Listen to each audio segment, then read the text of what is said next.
Genesis chapter 3. The Fall. Now the serpent was more crafty than any of the wild animals the Lord God had made. He said to the woman, "Did God really say, 'You must not eat from any tree in the garden'?"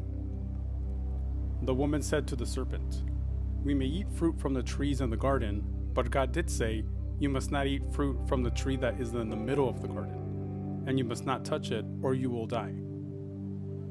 "You will not certainly die," the serpent said to the woman, "for God knows that when you eat from it, your eyes will be opened, and you will be like God, knowing good and evil." When the woman saw that the fruit of the tree was good for food and pleasing to the eye, and also desirable for gaining wisdom, she took some of it and ate it. She also gave some to her husband, who was with her, and he ate it. Then the eyes of both of them were opened, and they realized they were naked. So they sewed fig leaves together and made coverings for themselves. Then the man and his wife heard the sound of the Lord God as he was walking in the garden in the cool of the day. And they hid from the Lord God among the trees of the garden. But the Lord God called to the man, "Where are you?" He answered, "I heard you in the garden, and I was afraid because I was naked, so I hid." And he said, "Who told you that you were naked?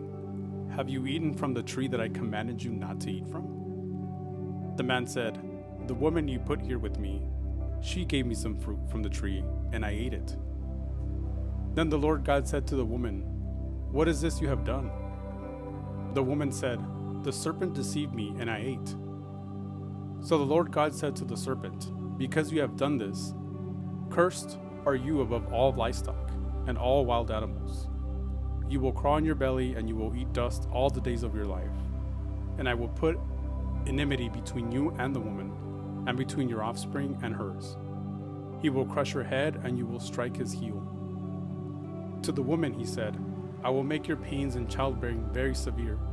With painful labor you will give birth to children. Your desire will be for your husband, and he will rule over you."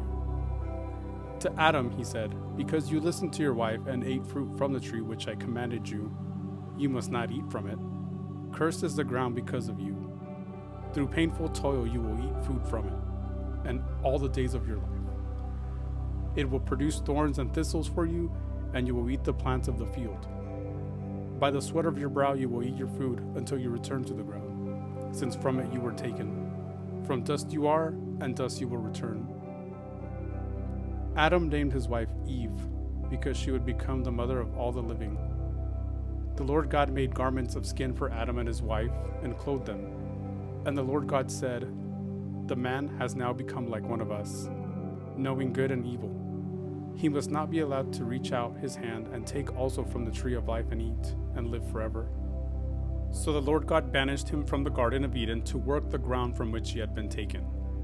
After he drove the man out, he placed on the east side of the Garden of Eden cherubim and a flaming sword flashing back and forth to guard the way of the tree of life.